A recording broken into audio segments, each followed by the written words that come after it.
I'm Yeung from CBC. Welcome to the third edition of Cultural Secrets of Vancouver. This year, we're focusing on South Asian secrets, and Gurp Sian, who was on our show last year, is going to be our guide. Hi, Gurp. Hey, Lien, I hope you're ready to go because I've got 7 amazing South Asian cultural secrets to share. Everything from ghosts to fashion and even some food. I'm excited. Let's go.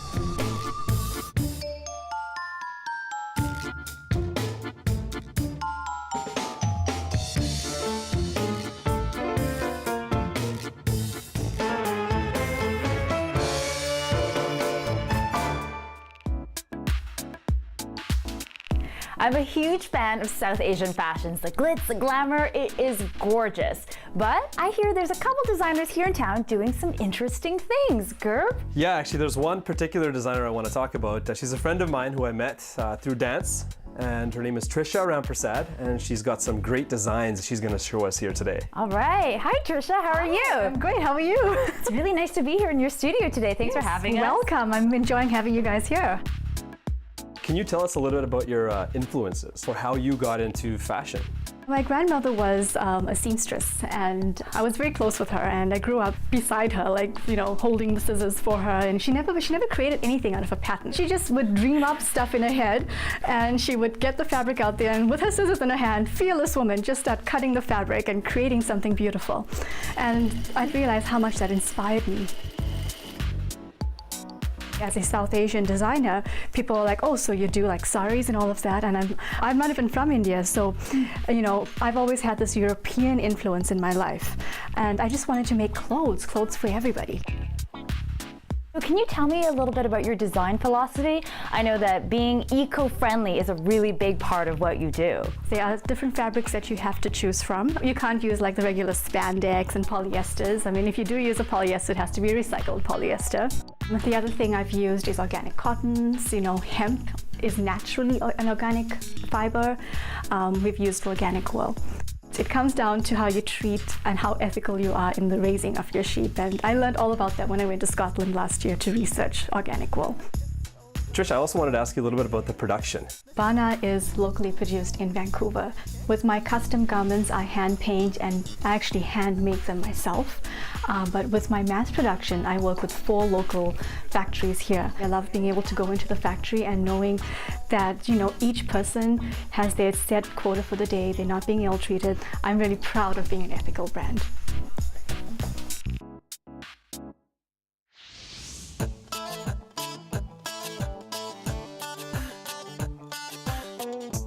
Gurp, you really are a good man, a good friend, because you know I love to eat, but maybe this is for your benefit because I know you like to eat too. I do, I love eating. And we're about to embark on a culinary adventure. Where have you brought me? Well, I can guarantee we'll have some toit pants once we're done here. We're at Apna Chaat House in Surrey, and we've got one of the owners, Bikram, here with us today. Hi, and welcome to Apna Chaat House. Thank you. Thanks for having us, Bikram. Why did you decide to open a street food restaurant? You know, street food is one of the most popular foods in India today, and you know, there's so much to Indian food, especially street food, which has not been explored, and that's the reason I wanted to bring it to the city and, you know, give a taste of this to everybody around here.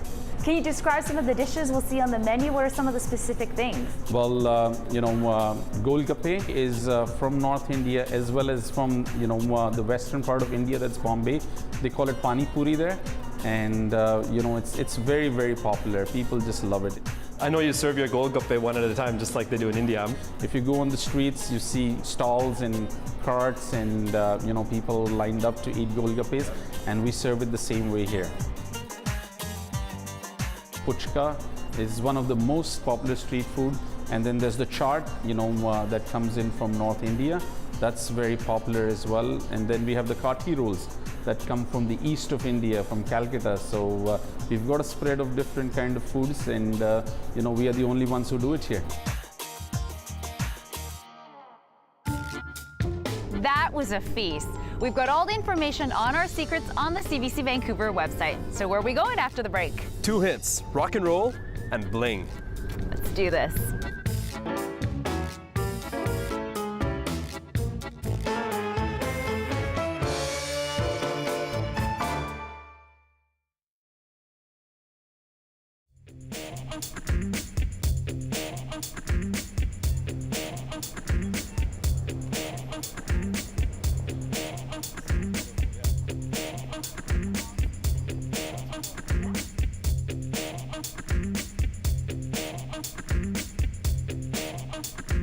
Wow, Gurp, we are surrounded by some amazing paintings in here. I feel like we're almost in a bit of a secret lair or a man cave. Where are we? We're actually in the studio of Vancouver celebrity portrait painter Dave Benning. Ah, hello, Dave. Hello, how are you? Thanks for having us. Thank you for being here. So how did you get into painting? I've always been an artist. I studied art through school and college, and I was a graphic designer beforehand, but I got out of graphic design when the computers took over, and I just wanted to get my hands dirty and be a fine art portrait painter.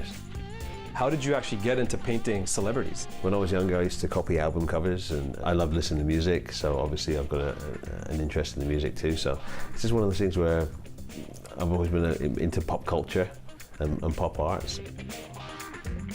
What was that first celebrity portrait that you painted? My first one was really guerrilla style. It was quite a few years ago now. Seal came to play at the Commodore. I did a painting of his album cover, and I just thought, let's just wing it. So I went down to the alleyway, standing with my painting, with this SUV with its headlights to pull up, and he got out of the car. And I said, Seal, you saw my painting? And he walked over and he looked at the painting, he said it was a great job, and he signed it. Wow, nice.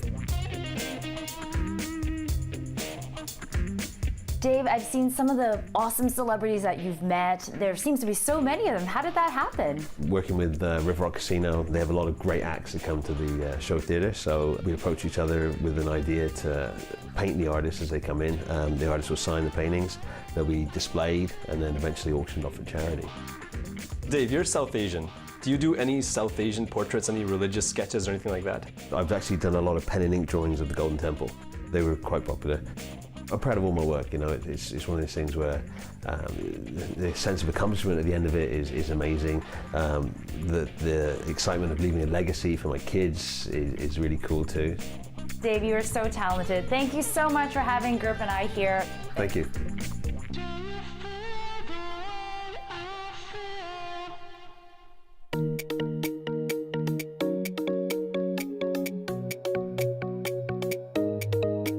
I think I have died and gone to heaven. I am surrounded by life's most amazing things. Shoes and bling. Gurp, tell me, where are we? We're in this amazing store called High Heel Obsession, and we're with one of the owners here, Cindy Kayla. Thanks for having us. Thanks for having us, Cindy. Yeah. You know, actually, this is the heart of the South Asian shopping district here in Surrey. We're on 128th Street, and this business complex, the Pyle Business Center, is a place where you can buy almost anything.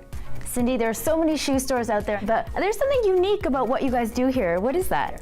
Well, what we do here is we customize the shoes to match any color outfit. We can customize the heel sizes. We've got fully crystallized shoes, anything that's good for party wear. We get the shoes manufactured to our customization. Every design is designed by myself and Dave, and so we make sure that everything is really good quality. What are some of the trends you're seeing in Indian fashion? This year, it's more Mughal inspired. So the 14th to 16th century type of really regal looks are really in. So very heavy jewelry, a lot of bling. So even in the shoes now. What makes your jewelry special? I know you have some really special, unique pieces. We do have unique jewelry. We do cater mostly to the bridal jewelry, but we also carry nickel-free jewelry for anybody who's allergic to the nickel costume jewelry. We carry a lot of Swarovski pieces. We carry something called American Diamond. That is jewelry that's replicated of Indian diamond jewelry. It's done in cubic zirconium and it's gold plated. So it's quite a high-end variety. Well, Cindy, I know Gurp and I have had equal amounts of fun being here today. Well, I think you might have had a tiny bit more. Maybe just slightly, maybe just slightly. Thank you so much for having us. And I was really hoping that I could try on a couple more pairs of shoes, if that's all right with you. Of course.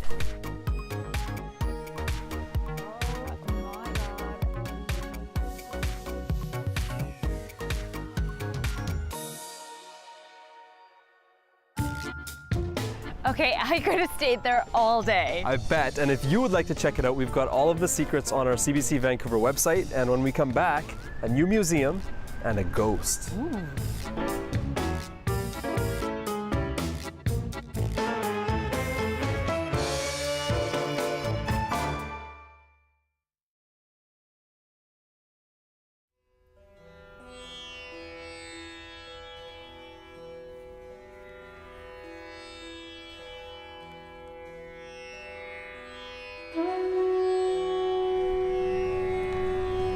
We're standing here in Cole Harbour by this memorial because on May 23rd, 1914, the Komagata Maru arrived here. The crowded ship has set sail from Hong Kong with 376 would-be immigrants from Punjab, India. They were challenging the Continuous Passage Act, which limited Indian immigration to Canada. Only 19 or so of the passengers were allowed to disembark, and the rest held on board for 2 months. That is until the Canadian military forced the ship to turn back to India, where 19 of the passengers were killed and many more imprisoned. So Gurp, why did you bring me here today? Well, Lien, this is actually the memorial for the Komagata Maru. And not too far from here is where the ship was actually docked. And so we've heard many of the headline stories about the Komagata Maru. So to tell us some stories we have not heard, we've got cultural researcher Naveen Gurn here with us today. So Naveen, before you get into the stories, I want to ask you, how did you get into studying the Komagata Maru? The thing about the Komagata Maru is that it's such an exciting story. It was hard not to get involved with it, Gopi. The thing about it is that through the Komagata Maru, we can tell other stories as well, too. We can tell stories of immigration, of fighting to get the right to vote, of female pioneers, of labor movements. But at the same time, many of the descendants of the Komagata Maru now live in Vancouver and in Surrey. So we get to hear these great oral histories of their experiences that we can bring to light for the first time. So Naveen, can you tell us about some of the symbolism you see in this incredible memorial? Well, there's 3 main facets of this memorial. If you look down, you'll notice the floorboards that we're standing on, and these are meant to mimic the actual floorboards of the Komagata Maru. Around us, you'll see these walls that represent the hull of the ship, and there's these names of the actual passengers and the villages that they came from, creating that individual connection to the Komagata Maru passengers. And then this archival photograph of the actual passengers on the ship. You get to see the clothes they're wearing, the facial expressions, creating this great intimate connection to these passengers 100 years ago today. Well, Naveen, that's a great story. I can't wait to hear some more at our next location. So here we are at the Vancouver Art Gallery, which used to be the courthouse, of course, and we've been told, Naveen, that there's actually a very cool ghost story about the art gallery, and it relates back to the Komagata Maru. So yeah, well, it all revolves around this Anglo-Indian immigration official named William Hopkinson, and he had a network of spies throughout the South Asian community, spying during the time of the Komagata Maru, but also to find out about various freedom movements that are taking place. So Hopkinson comes to the courthouse to testify for a trial, and he gets shot, and his ghost haunts the Vancouver Art Gallery. Wow, okay, I've got goosebumps already. So why don't we go to the Komagata Maru Museum and check that out? Naveen, I feel like we're in a bit of a secret spot in this city. Where are we right now? So we're at the Ross Street Temple in South Vancouver, and this is the brand new Komagata Maru Museum. The great thing about this museum is that you can see a lot of the histories about the Komagata Maru. There's a huge map here that traces the journey of the Komagata Maru and its journey back, how many days it took, how many hours it took, and the different locations and the different passengers who came on. Naveen, I know you've done lots of research around this, but you've also found some research in odd places, places you wouldn't expect. Sometimes you can find the oddest things in people's attics. So we found this diary from 1914 written by a South Asian pioneer. And for the very first time, we get the South Asian perspective on the Komagata Maru's arrival, how the communities in Vancouver organized themselves to raise funds, and all those great stories and debates of that time period. what other, I guess, characters pop out when you think of the Komagata Maru? The only Vancouver-based hockey team that won the Stanley Cup was the Vancouver Millionaires. Yes, of course. Yeah, and so the Vancouver Millionaires had this forward by the name of Cyclone Taylor. But his mother-in-law didn't want her daughter to be married to a hockey player, so she said, get a proper job. So Sounds like an Indian mother. Yeah, so he worked for the government in the immigration department. So Cyclone Taylor, this famous hockey player, was the very first official on board the Komagata Maru to say you can't come on board, come to Canada. A great story that links in sports and history and racism as well. Mm-hmm.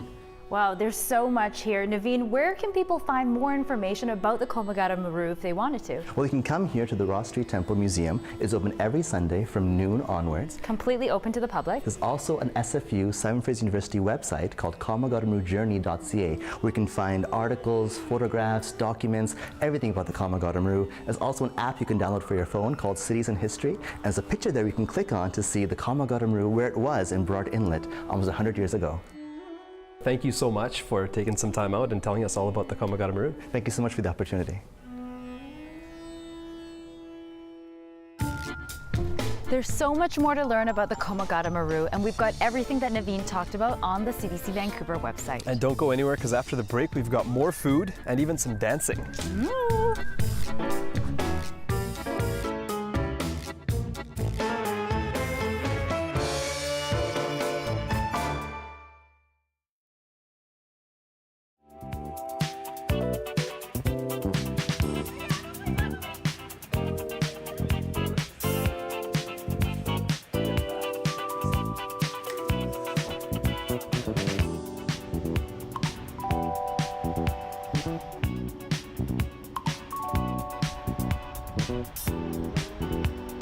Gurp, you have brought me to another fascinating location here in Vancouver. I'm all about the food, so I'm really excited for today. Tell us, where are we? Well, we'll get to the food later, but we're at Roots Cafe today on the corner of 49th and Main in the Little India Punjabi market.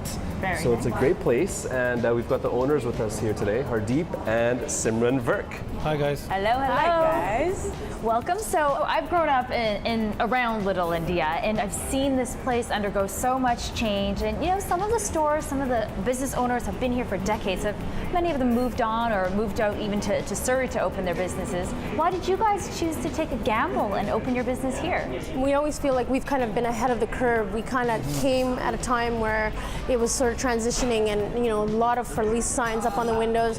We saw it as an opportunity, but we also thought, well, our business is a little bit different, and perhaps maybe we can, you know, kind of give it the boost that it needed to become, you know, a viable neighborhood for business once again.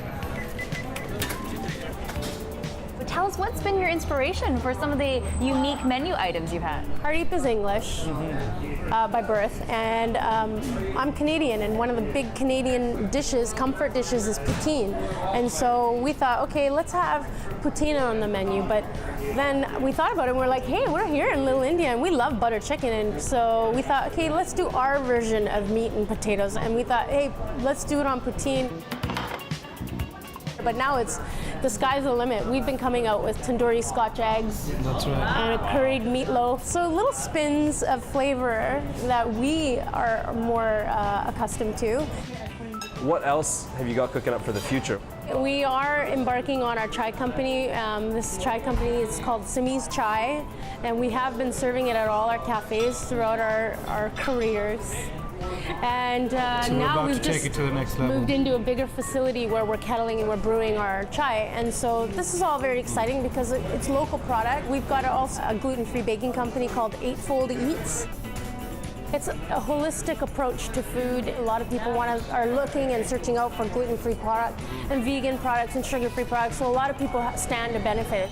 Okay guys, well thank you very much. I am looking forward to some food. My stomach's been growling, so let's get some butter chicken poutine up in here, please. Yeah, let's go. All right, you guys. Butter chicken poutine. Oh, wow. Thank Enjoy. you. Man, this looks Thank you. awesome. You ready to try this? Let's do this. All right.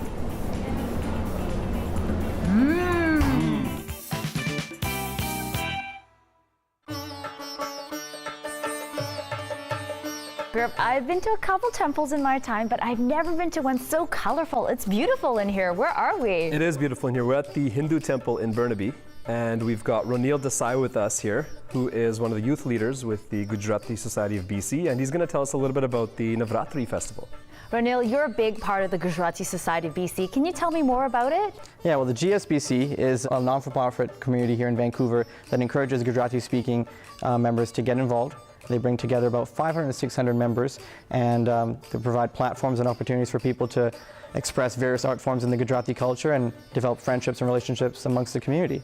Well, Ronil, I believe Navratri means 9 nights. So do you really party that hard for the festival? Unfortunately, we do not. In India, it's a lot more traditional. Here in Vancouver, we've condensed it a little bit. It's actually starting in just 2 days, September 28th, held in Richmond, and then October 5th, 11th, 12th, and 13th at BCIT. You can expect 800 people there, beautiful costumes, a lot of high energy, live music, live band, and of course, everyone is welcome in to join in all the fun.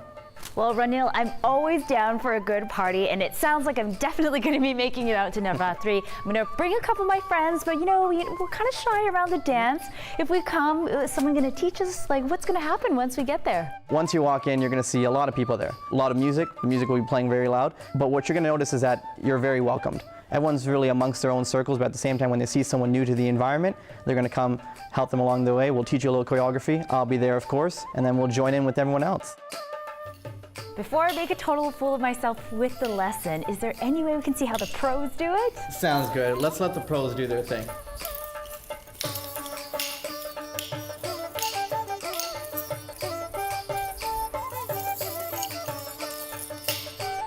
That was awesome. Oh my God. Okay, let's try this. Okay, so generally when we do dandiya ras, it happens in pairs. Okay. So why don't you come over here with Anand, and then we can be together. Sure. So we're gonna be holding the dandiya in our right hand, and we're gonna hit diagonally with our partner. So hit, then back down into the hand, then the opposite direction, hit, and then again, back down. 1 and down. Okay. Hit. And now the turn, hit, and spin, and final hit. Okay, that was awesome. Thank you so much, you guys. I will see you at the festival in 2 days. Gurp, thank you so much for making the 3rd edition of Cultural Secrets of Vancouver so much fun. It was my pleasure. I actually learned a lot myself. I know I certainly did, and we've got all the information about all our South Asian secrets on the CBC Vancouver website, so we can check them out again and again. Thanks for joining us.